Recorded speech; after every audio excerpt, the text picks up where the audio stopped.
गावठी बनावटीचे पिस्तूल विक्री करण्यासाठी आलेला इसम पिस्तूल व जिवंत काडतुसासह तोफखाना पोलीस स्टेशनच्या सापळ्यात। दिनांक 7/4/2024 रोजी तारकपूर बसस्थानकाबाहेर रोडवर एक इसम गावठी बनावटीचे पिस्तूल विक्री करण्यासाठी येणार असल्याची माननीय पोलीस निरीक्षक श्री अनंत कोकरे यांना बातमी मिळाल्याने सदर बातमीप्रमाणे तारकपूर बसस्थानकाबाहेर बाजूस सापळा लावला असता काही वेळातच एक रोडचा बाजूस आलेला एका इसमाची हालचाल संशयास्पद असल्याने सदर इसमास नामे विशाल पांडुरंग बोरुडे वय 25 राहणार वारुळाचा मारुती वीटभट्टी नालेगाव मूळ राहणार वाघवाडी लोहगाव तालुका नेवासा जिल्हा अहमदनगर या ताब्यात घेऊन त्याची झडती घेतली असता त्याच्या कब्जात गावठी बनावटीचे स्टीलचे पिस्तूल व 2 जिवंत काडतुसे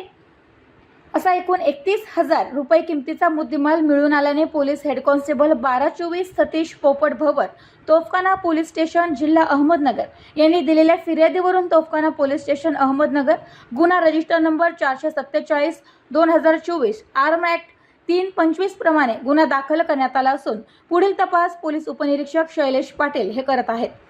सदरची कारवाई ही पोलीस अधीक्षक श्री राकेश ओला, अहमदनगर अप्पर पोलीस अधीक्षक श्री प्रशांत खैरे, उपविभागीय पोलीस अधिकारी अहमदनगर शहर विभाग श्री अमोल भारती यांच्या मार्गदर्शनाखाली पोलीस निरीक्षक अनंत कोकरे यांच्या पथकातील पोलीस उपनिरीक्षक Shailesh Patil, police head constable Dinesh More, Bhanudas Khedkar, Dattatray Jape, Sunil Shirsat, Ahmed Inamdar, Sudhir Khade, police Wasim Pathan, Sandeep Dhamane, Suraj Wable, police head constable Sumit